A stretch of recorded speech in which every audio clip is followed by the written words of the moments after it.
नमस्ते, जय हिंद दोस्तों। आज हम पढ़ेंगे कलचुरियों की पंचकुल व्यवस्था के बारे में। ठीक है। अभी तक हमने क्या क्या देखा था? अभी तक हमने देखा था कि कलचुरियों की प्रशासनिक व्यवस्था क्या थी। कलचुरियों की प्रशासनिक व्यवस्था में पुलिस व्यवस्था, सैन्य व्यवस्था और राजस्व व्यवस्था क्या क्या थी। इसके बाद कलचुरी के अधिकारीगण कौन कौन से थे, कलचुरी के मंत्रीगण कौन से थे, कलचुरी में राजतंत्र चलता था, अमात्य होते थे, गढ़ या प्रांतों में बांटे जाते थे, सर्वाधिक अवधि तक चलने वाली है, लोकप्रिय, विकेंद्रीकृत और सुदृढ़ होता था, और इसमें राजा होता था। ये सारी चीज़ें हमने देखी थी, है ना। और प्रशासनिक पदों पर स्थानीय लोगों को नियुक्त किया जाता था। अब हम देखेंगे कि कलचुरियों की पंचकुल व्यवस्था क्या है। तो पंचकुल से मतलब क्या है, सबसे पहले हम इसके बारे में जानेंगे कि पंचकुल का क्या आशय है। गांव और नगरों के स्थानीय प्रशासन हेतु कलचुरी शासकों ने पंचकुल व्यवस्था बनाई थी। तो गांव और नगर के स्थानीय प्रशासन के लिए पंचकुल व्यवस्था बनी थी।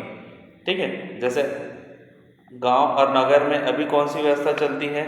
गांव में ग्राम पंचायत चलता है और नगर में आपका महापौर पार्षद वाला चलता है।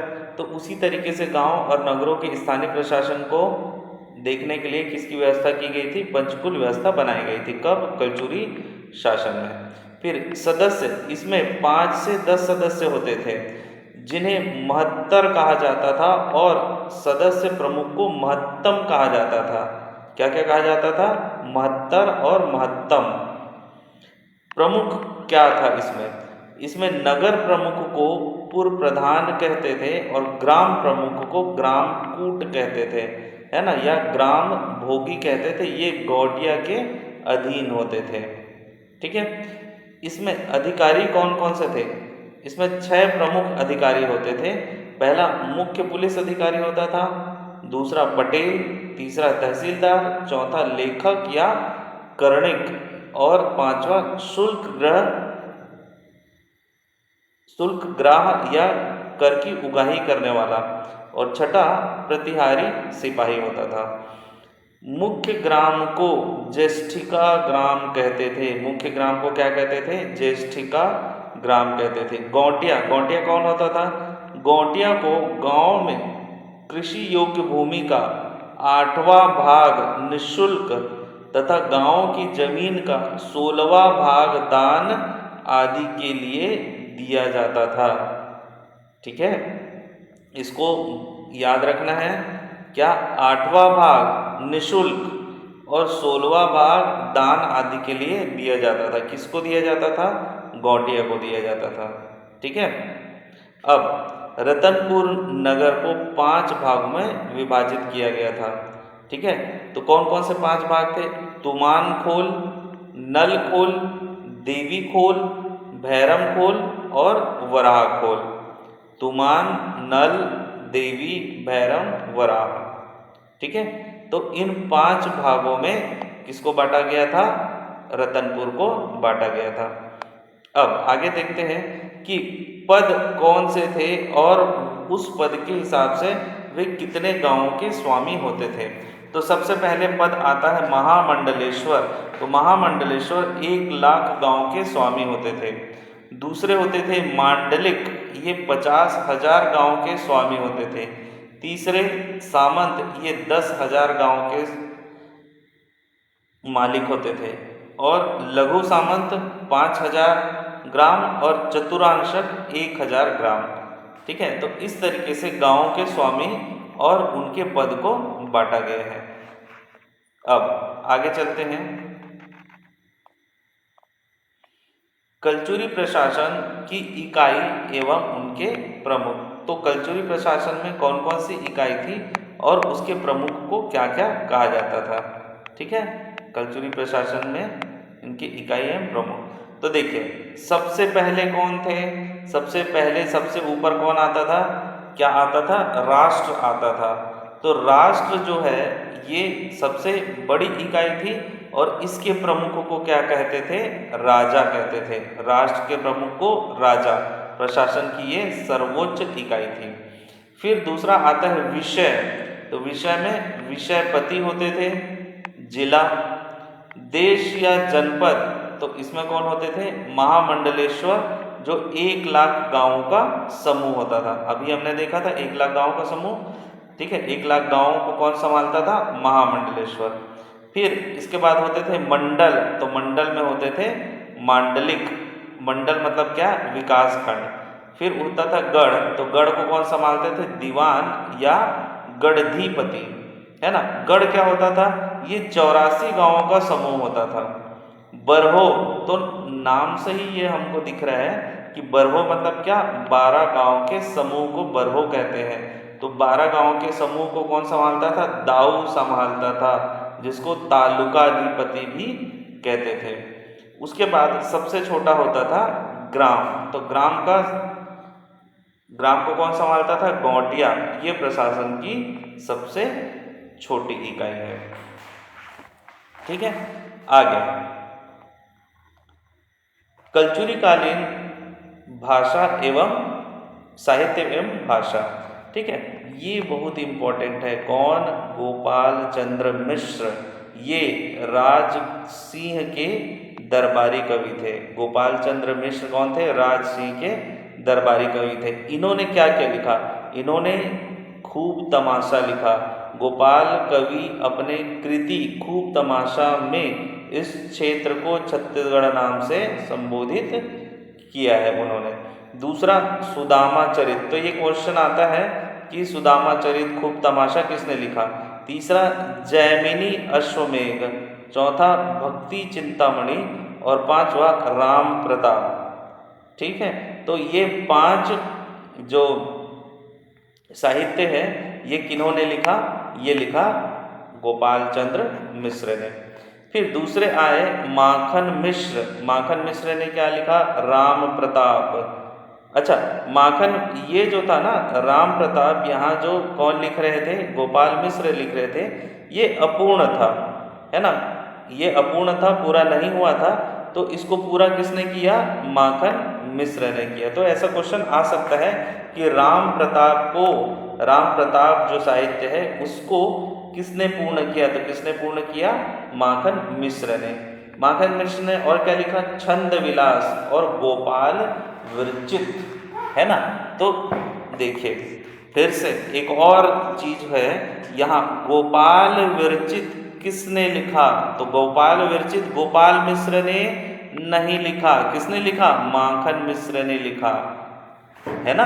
गोपाल विरचित नाम से ऐसा लगता है कि गोपाल चंद्र मिश्र ने लिखा होगा, लेकिन नहीं, ये लिखा है माखन मिश्र ने। तो एग्जाम में इसको ध्यान रखना है, किसने लिखा?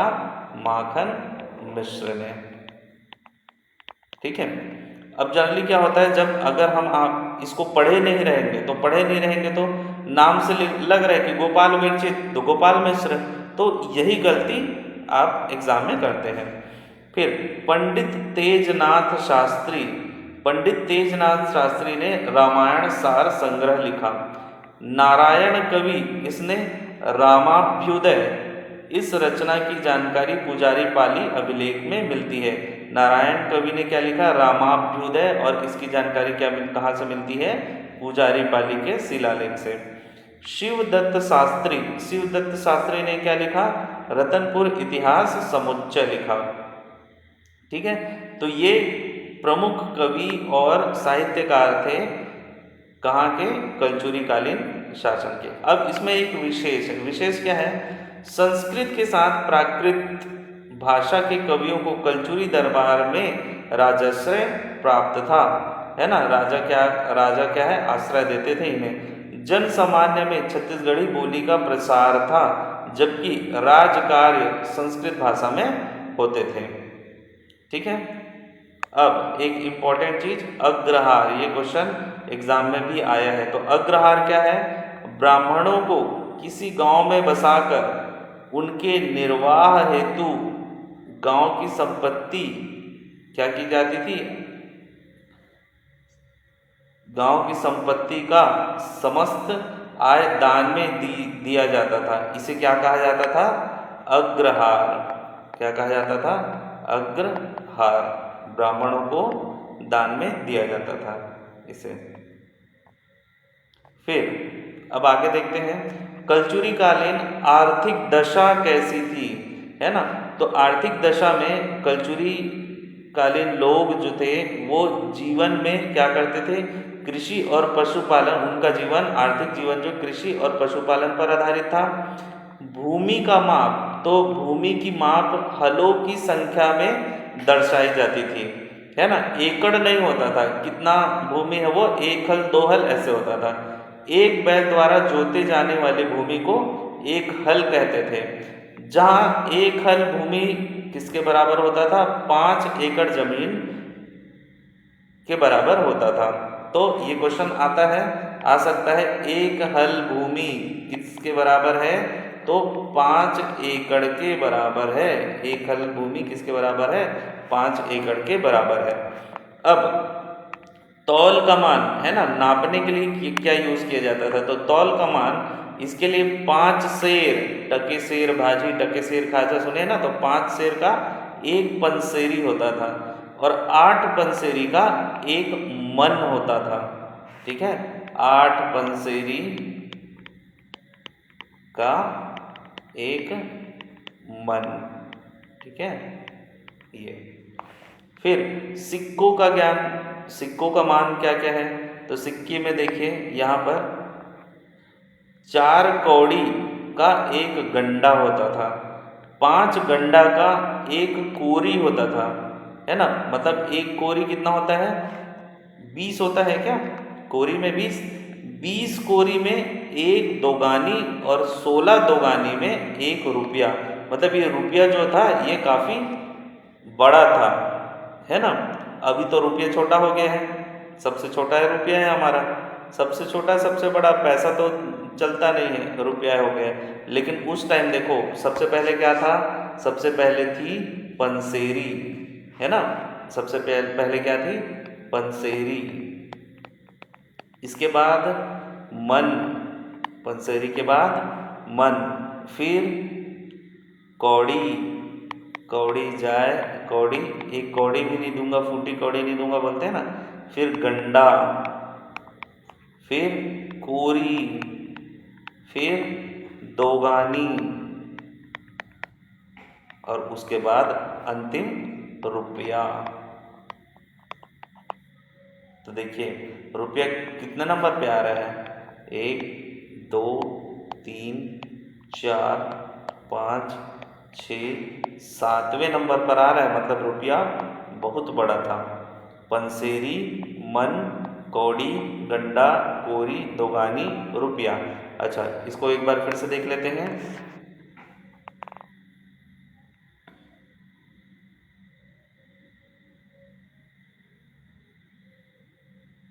अरे गलती हो गई यहाँ पर, पंसेरी और मन तो आपका तौल का माप है, ये तो तौल का माप है, इसको मैं इसमें ऐड कर दिया, सॉरी। पंसेरी और मन तौल का है, तो ये है कौड़ी, गंडा, कोरी, दोगानी और रुपया। तो कौड़ी क्या है, 4 कौड़ी का 1 गंडा, 5 गंडे का 1 कोरी, 20 कोरी का 1 दोगानी और 16 दोगानी का 1 रुपया। तो हम इससे याद रख सकते हैं, 4 5 20 16, 4 फिर उसमें 1 बढ़ा है 5, और 4 और 5 को मल्टीप्लाई किए तो कितना आया, 20, है ना। अब इसको याद रखना पड़ेगा, जैसे 16 आना रहता है वैसे 16 दोगानी का 1 रुपया होता था। ठीक है, और पंसेरी क्या है, 8 पंसेरी का 1 मन, 8 पंसेरी का 1 मन और 5 सेर का 1 पंसेरी, 5 सेर का क्या, 1 पंसेरी।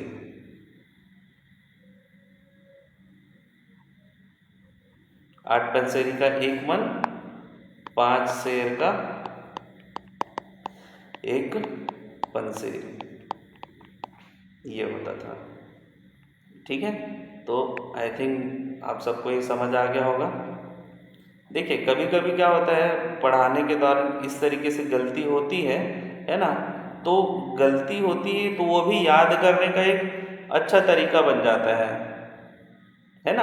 गलती होती तो हम उसको अगर बार बार देखेंगे कि अच्छा ये गलती थी, तो आप उसे याद कर सकते हैं कि वो मेन टाइम में, एग्जाम टाइम में गलती नहीं होगी। ठीक है। इसके बाद कर व्यवस्था क्या थी? तो कर व्यवस्था क्या थी? तो भूमि कर, बाग बगीचा कर, चारागाह कर, वन कर, आयात निर्यात कर, नाव कर, पशुओं के बिक्री पर कर, नमक कर, खान कर और नदी घाट कर, ये सारे कर देने पड़ते थे। घोड़े के बिक्री पर 2 पौर एवं हाथी के बिक्री पर 4 पौर देना पड़ता था। ठीक है। पौर से आशय चांदी का सिक्का से है, जबकि 2 युगा बराबर 1 पौर होता है ना। 2 युगा बराबर 1 पौर। फिर आगे है ग्राम पंचायत। ग्राम पंचायत क्या होता था? वाद विवाद का निर्णय करता था ग्राम पंचायत, तथा फौजदारी मामलों में होने वाले जुर्माने को दशापराध दंड कहते थे। ठीक है। जुर्माना राजा अथवा दान प्राप्त करने वाले ब्राह्मण के पास जमा होता था। पंचायत के निर्णय की राजा के पास अपील की जा सकती थी, है ना। अगर हो सकता है कि पंचायत में कुछ गलत हो गया है ना, कुछ गलत निर्णय हो गया है, तो वो राजा के पास जा सकते हैं। जैसे अभी सुप्रीम कोर्ट के पास जाते हैं ना, हाई कोर्ट में अगर गलत हुआ तो सुप्रीम कोर्ट के पास चले गए, उस तरीके से। फिर लाखा बाटा क्या होता है? ये बहुत इंपॉर्टेंट है। यह कलचुरी काल में विद्यमान जमीन अदला बदली की प्रथा थी, जो 1864-65 में भी जारी रही। इस प्रथा के तहत भू लगान का निर्धारण गौटिया और किसान के मध्य अंतिम सोपान के रूप में होता था। ठीक है। तो इसको कहते थे क्या? लाखा बाटा। इसके बाद है कलचुरी कालीन कर। तो कौन कौन से टैक्स कलचुरी काल में लगते थे? तो सबसे पहला कर कौन सा था? उद्रंग। कौन सा पहला कर था? उद्रंग। उद्रंग क्या होता था? ये स्थायी भूमि पर कर लगाया जाता था। उसके बाद है दूसरा ऊपरी कर। दूसरा क्या है? ऊपरी कर। ऊपरी कर अस्थायी कृषि भूमि पर लिए जाने वाला ये कर था। फिर भाग, उपज का 1/6 हिस्सा भाग के रूप में लिया जाता था। भोग, राजा को दिए जाने वाला उपकर होता था। हिरण्य, नगद दिए जाने वाला कर है। प्रवणी कर, ये व्यापारी के लिए जाने वाला कर है। वृष्टि बेगारी कर है, कर के बदले मजदूरी। इसके बाद भूतवात प्रत्यय। क्या है भूतवात प्रत्यय? ये है गांव के उत्पादित वस्तु और बाहर से गांव में आई वस्तु पर कर, है ना। मतलब ये भूतवात प्रत्यय क्या हो गया आपका? क्या बोलते हैं उसको? एक्साइज, है ना। एक्साइज ड्यूटी लगती है ना इंपोर्ट करने पर, एक्सपोर्ट करने पर, वो है। दशापराध, है ना। तो गांव वाले से अपराध किए जाने वाला कर। दुसाध्यताएं, फौजदारी अपराधियों से लिए जाने वाला कर। द्वितीय, राजा को दिए जाने वाला नजराना। वसती दंड या प्रयाण दंड, राजा के सिपाही के लिए सेवा कर। चोलिका कर, मंदिरों में आने वाले पुष्प पर कर। खला भिक्षा, खलिहान के जमीन पर चुंगी कर। रसवती, शराब निर्माण कर। चरी, पशुचारण कर। पट्टकिलादाय, पटेल के वेतन के लिए कर। घट्टादाय, घाट के उपयोग पर कर जिसे घटपति वसूलता था। और अंतिम है मागणिक, यह है आपात कर।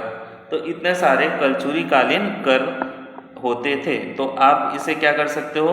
आप इसे एक बार और रिपीट कर सकते हो। यहाँ से स्क्रीनशॉट लेके इसको रिपीट कर सकते हैं। फिर अगला है कलचुरी कालीन गढ़ व्यवस्था, जिसे हम अगले क्लास में देखेंगे। Thank you so much.